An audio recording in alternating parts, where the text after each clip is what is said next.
की परिभाषा, विशेषताएं, महत्व के पश्चात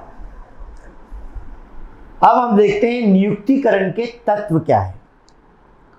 What are the elements of staffing? नियुक्तिकरण में मुख्य 3 तत्वों का समावेश है जिसका हमें विस्तृत रूप से वर्णन करना है। भर्ती, जिसे रिक्रूटमेंट कहते हैं, चयन, सिलेक्शन, प्रशिक्षण यानी ट्रेनिंग। भर्ती, चयन और प्रशिक्षण ये नियुक्तिकरण के मुख्य 3 तत्व हैं। भर्ती कैसे होती है, चयन कैसे होता है और प्रशिक्षण क्या होता है, इसके बारे में हम विस्तृत रूप से इसमें देखने जा रहे हैं। भर्ती का अर्थ एवं परिभाषा।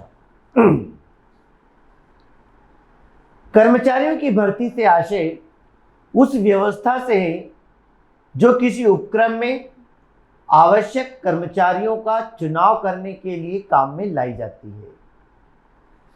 व्यावसायिक उपक्रम में प्रायः विभिन्न प्रकार के कार्यों के लिए कर्मचारियों की नियुक्ति की आवश्यकता होती है। इस मानवीय आवश्यकता की पूर्ति हेतु बाहरी व्यक्तियों की भर्ती की जाती है। भर्ती करने से आशय लोगों को यह बतलाना है कि संस्था में पद रिक्त है, उसकी पूर्ति हेतु लोगों को आवेदन पत्र प्रस्तुत करना है या उसके लिए प्रोत्साहित किया जाता है। प्रायः लोग भर्ती तथा चयन को एक ही मान लेते हैं, किंतु दोनों में आधारभूत अंतर है। तो बेटा, भर्ती का मतलब क्या होता है? भर्ती का मतलब होता है कि लोगों को इस बात का ज्ञान करवाना कि हमारे यहाँ, हमारी संस्थान में किन पदों के लिए रिक्त स्थान है और उन रिक्त पदों को भरने के लिए लोगों को आवेदन देने के लिए आमंत्रित करने की जो प्रक्रिया होती है उसे भर्ती कहा जाता है। Recruitment is a positive process. भर्ती एक सकारात्मक प्रक्रिया है। भर्ती के लिए कोई भी व्यक्ति आवेदन कर सकता है और उसे अस्वीकार नहीं किया जाता। सारे आवेदन स्वीकार कर लिए जाते हैं, पर आवेदन स्वीकार करने से उस व्यक्ति को पद या नौकरी नहीं मिल जाती है। भर्ती का अर्थ होता है उन उम्मीदवारों को जो कि उस काम करने के लिए उत्सुक हैं, वो आवेदन कर सकते हैं और संस्था ऐसे कई लोगों के आवेदन लेती है। तो आवेदन लेने की प्रक्रिया को ही भर्ती कहा जाता है और भर्ती के पश्चात चयन की प्रक्रिया शुरू होती है। तो भर्ती एक सकारात्मक प्रक्रिया है।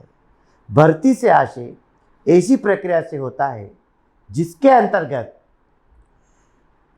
उन उम्मीदवारों को प्रोत्साहन दिया जाता है कि वह रिक्त पदों के लिए आवेदन करें या इच्छुक उम्मीदवार को रिक्त पदों के लिए आवेदन देने के लिए प्रेरित करने की प्रक्रिया को ही भर्ती कहते हैं। इसके पश्चात हम देखते हैं कि भर्ती की विशेषताएं क्या है, तत्व या सिद्धांत क्या है। केंद्रीकरण तथा विकेंद्रीकरण। इसके अंतर्गत ये देखा जाता है कि जो भर्ती की प्रक्रिया है, भर्ती किस प्रकार की प्रक्रिया है, कहां पर इसको किया जाना है, भर्ती का अधिकार है, भर्ती के जो साधन है वो किसके हाथों में केंद्रित है, किन स्तरों पर भर्ती हो रही है, इस बात का पहले ध्यान रखा जाता है। केंद्रीकरण अर्थात मुख्य स्तर के अधिकारियों के हाथ में ही वो भर्ती की प्रक्रिया है, वो केंद्रीकरण है। और विकेंद्रीकरण विभिन्न अलग अलग स्तरों पर अलग अलग विभाग में जो भर्ती होती है वो विकेंद्रीकरण होती है। वर्तमान आवश्यकताओं का ध्यान। भर्ती की प्रक्रिया तभी शुरू की जाती है जिसमें वर्तमान आवश्यकताओं को ध्यान में रखा जाता है कि हमें कितने कर्मचारियों की आवश्यकता है, किस तरह के कर्मचारियों की आवश्यकता है, किस पद के लिए कर्मचारियों की आवश्यकता है। इन सबों तत्वों को ध्यान में रखते हुए ही भर्ती की प्रक्रिया शुरू की जाती है। आश्वासन का अभाव, लेक ऑफ एश्योरेंस। आश्वासन का अभाव का मतलब होता है कि भर्ती की प्रक्रिया में सिर्फ आवेदन पत्र स्वीकार होते हैं और जितने पद है उससे अधिक के लिए आवेदन आ सकते हैं, परंतु इसमें यह आश्वासन नहीं दिया जाता कि आवेदन देने के पश्चात आपको जॉब मिल जाएगा। इसमें आश्वासन का अभाव रहता है, मतलब यह निश्चित नहीं होता है। सिर्फ आपको जानकारी दी गई है, अगर आप इच्छुक हैं तो उस पद के लिए आप आवेदन दे सकते हैं, अप्लाई कर सकते हैं। तो अप्लाई, आवेदन तो कई लोग कर सकते हैं, तो आवेदन तो कर सकते हैं, पर इसमें एश्योरेंस नहीं दिया जाता है, क्योंकि भर्ती में केवल आवेदन के द्वारा स्वीकार किया जाता है, उसकी योग्यता को देखा जाता है, उसे पद पर रखना है नहीं रखना, ये जो दूसरी प्रोसेस शुरू होती है जिसे हम चयन बोलते हैं, वहां निर्णय लिया जाता है। वैज्ञानिक आधार पर योग्यता का निर्धारण, वैज्ञानिक मतलब साइंटिफिक तरीके से जो भी आवेदन हम स्वीकार करते हैं उन सारे आवेदनों को ध्यान से पढ़ना पड़ता है। उसमें उसकी योग्यता, अनुभव, किस प्रकार की उसकी आवश्यकता है, क्या डिमांड है, ये सारी चीजें हमें उसकी पढ़ना चाहिए।